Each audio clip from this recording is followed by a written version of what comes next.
Bienvenue dans cette nouvelle vidéo. Et en fait, c'est la suite de la vidéo Les 3 erreurs fatales en routage PCB. Sauf que ici, on va voir cela en pratique. La vidéo précédente, c'était la théorie.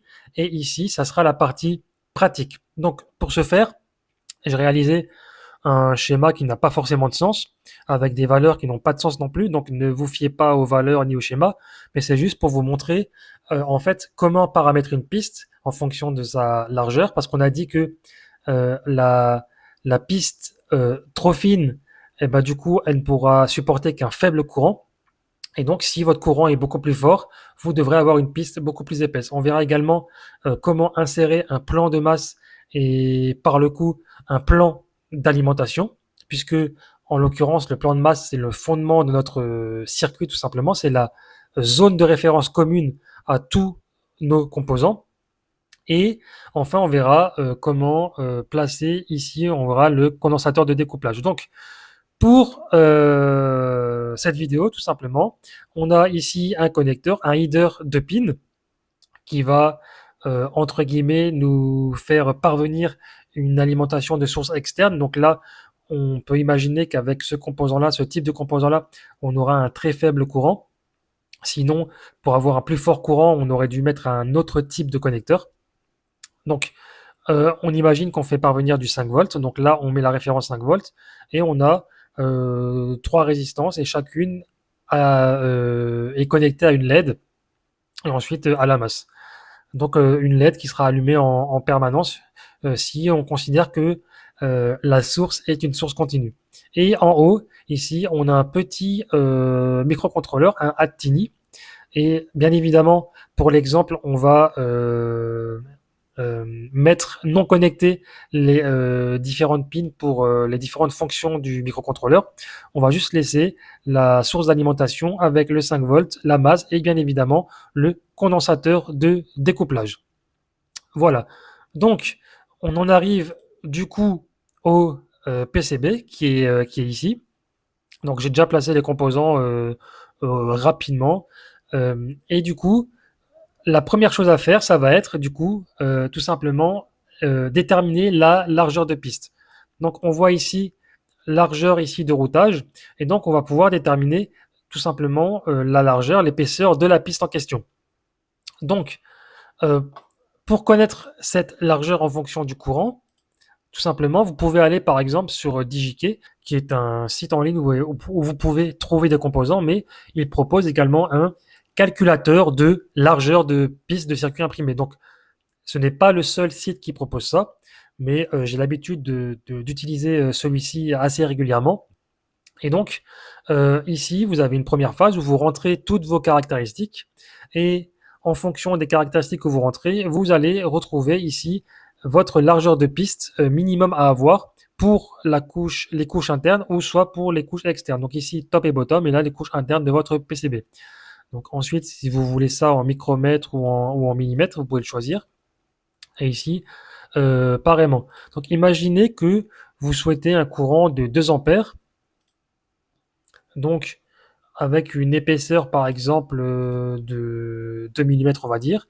Donc une température de, on va dire 25 degrés Celsius, une augmentation de la température de 30 degrés Celsius. Donc là, en fait, ça va dépendre des conditions dans lesquelles votre PCB sera. On pourra éventuellement mettre une longueur de piste. Donc imaginez que votre piste fasse, je ne sais, j'en sais rien, 5 centimètres, la longueur de votre piste à peu près. Donc là, c'est vraiment facultatif.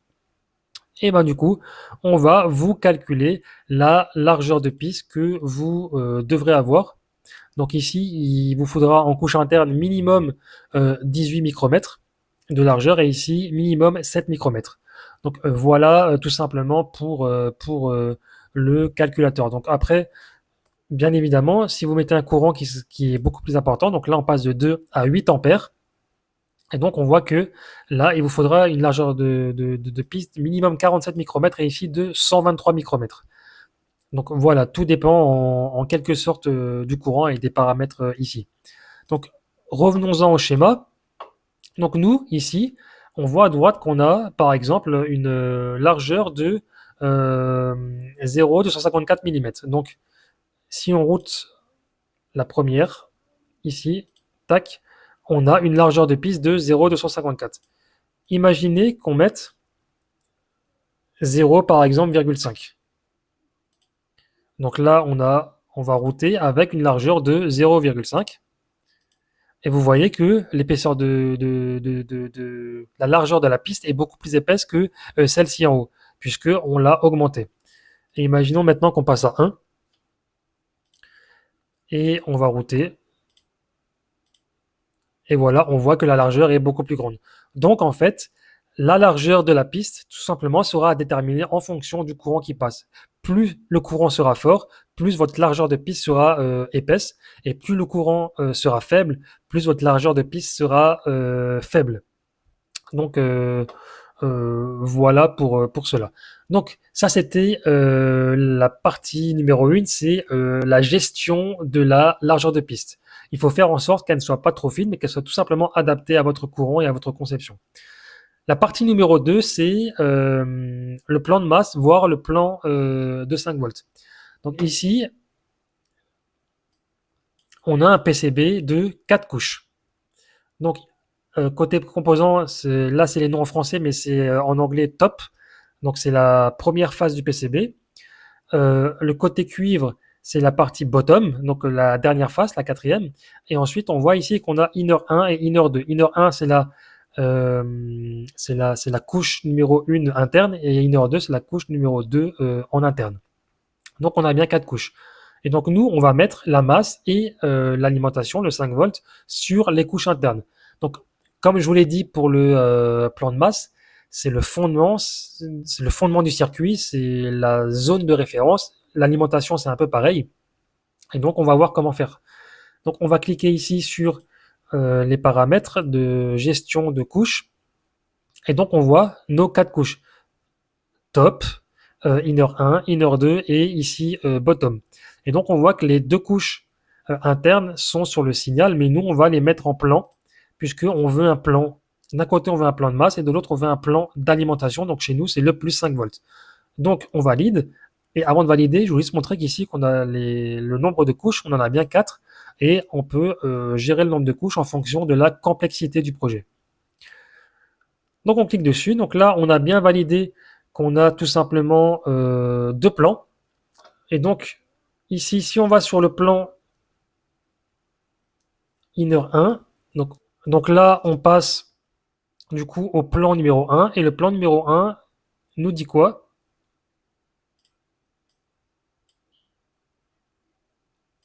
Donc, quand on clique dessus, il nous dit qu'il est bien connecté à GND. Donc, GND, ici, ça c'est le nom. Et on voit qu'ici que notre nom de la masse est bien GND, donc on est bien relié à GND. Et pour notre couche numéro 2, donc on clique dessus, et il nous dit qu'elle est également à GND, mais nous, on ne va pas la mettre à GND. On va la mettre au plus 5 volts ici. Donc là, pour plus de simplicité, je copie, je colle, et je clique sur Entrée. Donc là, si on clique dessus, on voit bien qu'on est bien connecté au GND.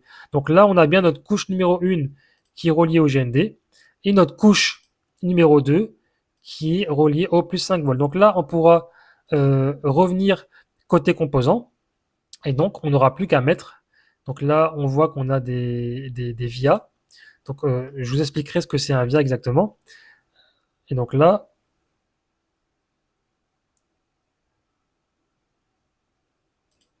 on pourra mettre des vias comme ça.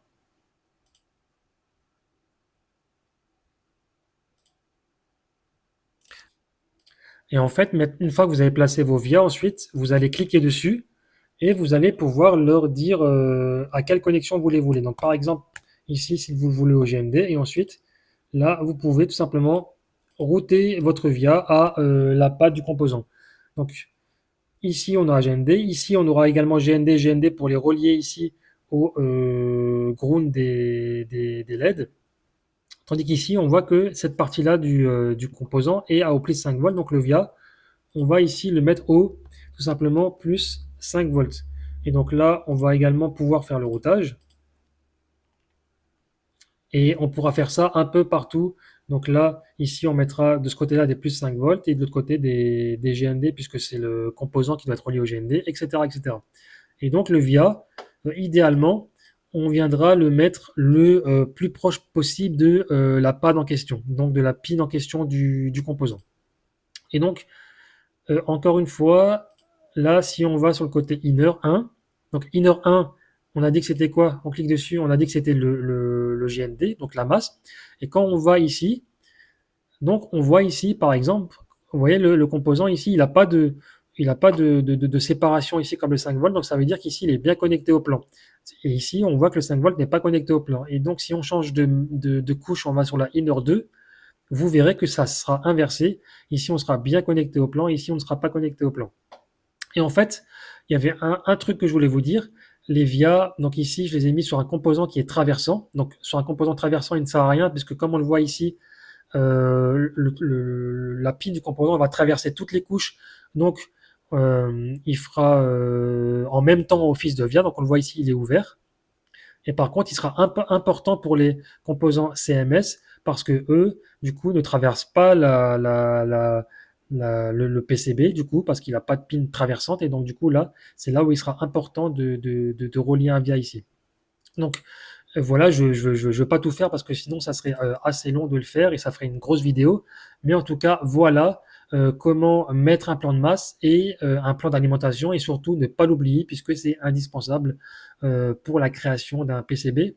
Et si vous avez ici, par exemple, très peu de composants pour réaliser un PCB, vous pouvez tout simplement faire un deux couches et mettre, par exemple, un plan de masse sur la dernière couche et un plan d'alimentation sur la première couche, par exemple, ou l'inverse.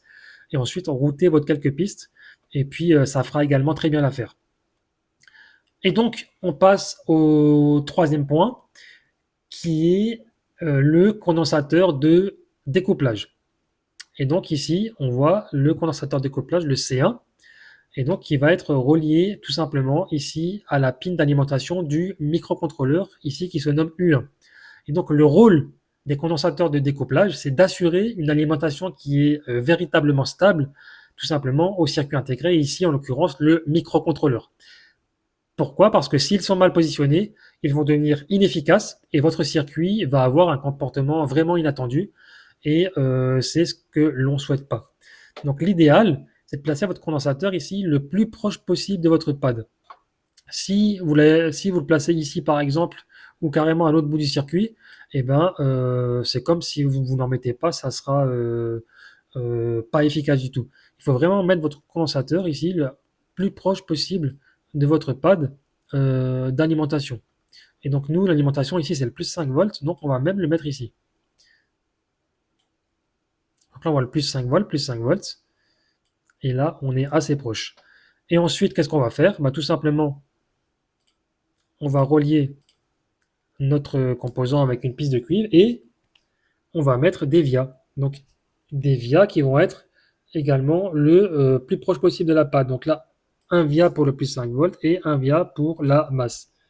Et donc celui-ci, on va le renommer. Et donc là, on va pouvoir router. Et donc là, on a fait quelque chose qui est plutôt correct pour l'alimentation du microcontrôleur et pour le condensateur de découplage. Et donc là, on voit également tout simplement le via, vu que là, on a un composant vraiment qui est CMS, qui est non traversant. Donc là, l'importance de mettre un via. Et donc là, on verra dans Inner 1 que la masse est bien connectée et pas le 5 volts, mais que le 5 volts est bien connecté sur le Inner 2 puisque c'est son plan de masse. Et donc, si on veut, on peut avoir une vue 3D. Donc, des fois, les composants 3D sont disponibles sur son logiciel, donc comme ici. Et des fois, ils ne le sont pas. Et donc, on voit ici notre composant 3D avec le microcontrôleur, le condensateur de découplage qui est plutôt proche, avec on voit les différents vias également, et on voit le PCB avec l'arrière. Donc, on voit ici vraiment que c'est un composant traversant ici avec les pattes qui traversent le PCB. Et ici, ce sont des composants CMS puisque on voit que les pads ne traversent pas le PCB, d'où l'importance ici de mettre des vias pour relier soit à la masse, soit au plus 5 volts. Donc, voilà pour cette vidéo. On a vu ensemble les 3 erreurs fatales en routage PCB et comment les réaliser au niveau de la pratique. Donc, Maintenant que vous connaissez les 3 erreurs les plus courantes et que vous savez les mettre en pratique pour les éviter, vous pouvez encore aller plus loin pour créer votre PCB comme un véritable ingénieur et donc éviter tous les pièges qui existent. Et à cet effet, j'ai créé tout simplement un guide PDF exclusive qui va révéler les 7 erreurs fatales que j'ai observées durant mes diverses années d'expérience dans l'industrie. Donc j'ai à ce jour où je vous parle 10 ans d'expérience dans l'industrie et donc je vais vous donner les 7 erreurs principales que vous pouvez éviter de faire avec un plan d'action précis pour chacune d'entre elles. Et donc pour y aller, c'est très simple, vous allez sur la page d'accueil de cours-électronique.fr et ensuite ici, vous pourrez télécharger votre guide les 7 erreurs fatales en conception de PCB. Voilà, cette vidéo est maintenant terminée. On se retrouve dans la prochaine vidéo ou directement dans votre boîte email pour que vous puissiez recevoir vos 7 erreurs fatales en conception de PCB. Je vous dis à la prochaine. Ciao, ciao.